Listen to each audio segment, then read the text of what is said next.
So good day sa inyo mga paps. So meron tayo ditong customer. So magpapa CVT cleaning siya, Mio Sporty. So gamit lang tayo dito ng T-wrench ng 8mm tsaka 10mm. Tsaka gamit din tayo dito ng screwdriver na oversize para dun sa dalawang tornilyo. So basic lang ang pagtatanggal nito, alam naman ninyo to. So kailangan nyo lang ng proper tools para hindi mabilog yung mga nut niya, lalo na yung mga 8mm na bolts. So ayun, kinakalas ko na dito mga paps. So dito pala sa Sporty is na maraming tornilyo tsaka maraming aalisin bago matanggal yung crankshell niya. Meron dun sa taas, meron dun sa ilalim, meron dun sa mga gilid.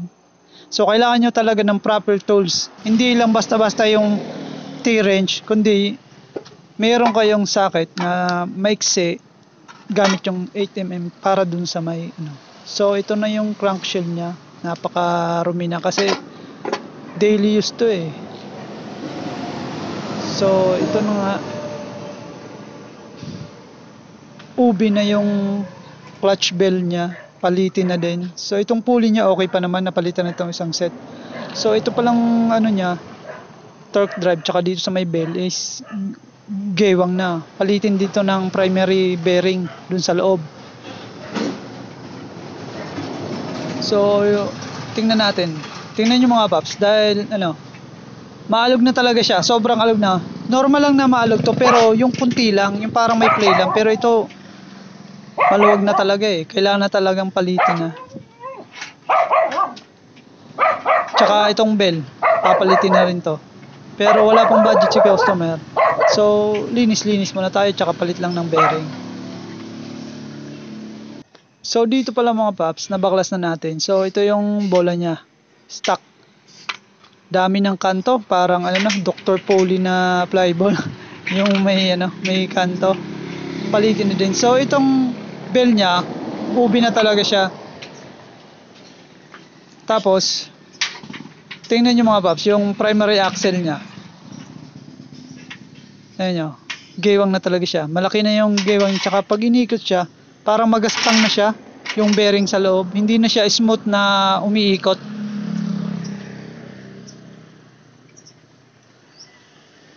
So babaklasin lang natin tong shell sa loob, pero make sure natanggalin natin yung gear oil. Pero may isa ako ditong nakita mga paps, wala na pala yung drain plug niya dito sa gear oil. So kaya pala sabi ng customer, maingay na yung makina niya. Tingnan nyo mga paps, nawala na. So ibig sabihin, ginagamit niya to for how many weeks? Wala na siyang ano, gear oil. Buti na lang na naisipan niya magpa-CVT ngayon. Kung hindi, malaking gastos talaga to. So ayun na nga mga paps, dito ako sa gilid ng shop umaayos. Nagsilong lang tayo dito kasi umulan eh. So ito na yan, nabaklas na natin yung shell dito sa loob ng ano, CVT. So ito na yung mga gear niya sa loob. Sobrang ano niya, hindi alikabok yung ano niya eh. Parang mga napunas na bakal. Parang galing ka sa nag-grinder, yung mga tira-tira, yun. Tingnan nyo mga paps. Kasi wala na siya, to yung tuyo na. Wala na siyang gear oil sa loob. Kasi nga, nawala na yung drain plug sa ilalim.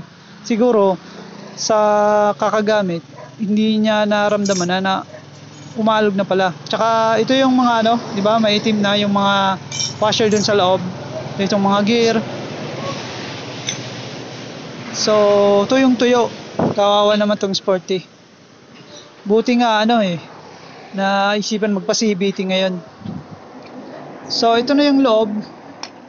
Tatanggalin natin tong ano, axle para mapalitan natin yung bearing sa loob.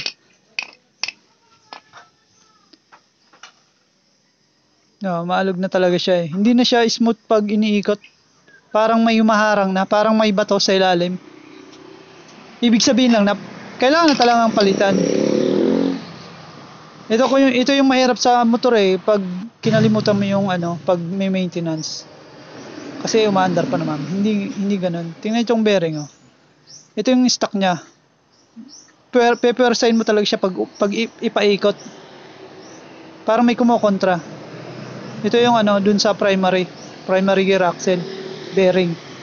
So, papalit tayo dito ng replacement lang mga paps. Hindi orig Yamaha. Pero okay na, gusto na din. Basta alaga lang sa gear oil. So, dito, ito yung ipapalit natin mga paps. 6203 yung ano nito. Yung number. Yun yung papalitan natin. YBN lang mga paps. Kasi ito yung available dito lang sa shop eh. So, goods, okay naman to. Meron siyang dust seal. Kumpara dito sa stock na wala. So, ayan nga, binaklas na natin mga paps. Yung mga CVT parts niya, yung pulley, torque drive, lahat ko yung kinalas kasi, ano eh, ganun talaga pag nagsi-CVT dito sa shop. Lahat ko talaga yan linilinis. Hindi yung binubugahan lang, yung shell lang yung pinupunasan. Hindi, isa-isa, parts by parts talaga ako. Kinakalas ko talaga yung clutch housing, clutch, torque drive, lahat yan. Binabago ko lahat ng mga grasa. Nilalagyan ko ng mga high temp grease. Dito, sinasabon ko, ay gamit ko pala dito yung ano, dishwashing liquid. Para mabilis maalis yung ano, mga grasa at saka yung ano, may itim na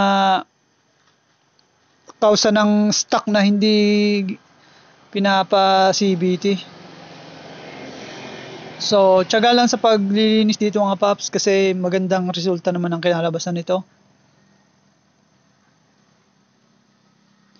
Dito pala si customer, ipapa-CVT lang to eh, kaso eh, may nakita kaming nawala yung drain plug, tsaka yung bearing, tsaka yung flyball niya. So, yun yung papalitan niya. Kaya lahat na. So, tinatanggal ko na dito yung ano, sa clutch housing niya. So, ayan, natanggalan natin mga paps. Nahugasan ko na, pinapatuyo na lang natin.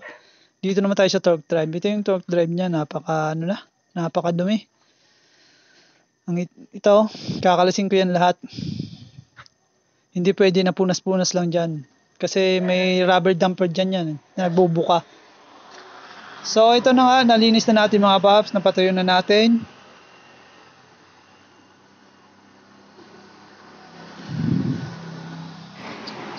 So, ito yung ano niya, bell. Ito na. Ito nang lahat ng piyesa niya. Make sure na mga paps na huwag kayong may makalimutan sa mga piyesa kahit maliliit na mga bagay. Kasi pinaka-importante yun, mahirap na mawala ng isa eh. Mapapakamot ka lang talaga. So, ito na nga. Nalinis na din natin tong ano, lagayan ng primary axle. So, ito na yung bearing na ilalagay natin mga paps. So, make sure na tinanggal nyo dito yung circlip pin para mailagay ito at matanggal yung dati. So, pag nalagay na natin itong bago, lagay tayo ng Kobe na high temp grease. So, kahit anong high temp grease para may dulas doon sa pagpasok ng bearing. Tapos, gagamitin natin to dito sa mga parts na kailangan ng bagong grease. So, ito na nga, nilagyan ko na ng grasa. Goods na goods kasi napakalinis. So, ito lang yung gamit ko mga paps. Socket wrench na meron akong nut na para sa torque drive. Wala akong impact wrench eh. So, ito na yan. Nahanapan na namin ng bolt. Nilagyan ko lang ng tiplon kasi parang napupunas na yung thread niya. So, okay naman. Hindi naman nagtatagas. So, inalto, nalagyan na natin. Make sure na yung may lock dyan na 8mm tsaka washer para magpipigil sa bearing. So, ito na yung pinalit natin mga paps na fly ball tsaka yung ano dun sa nakaipit sa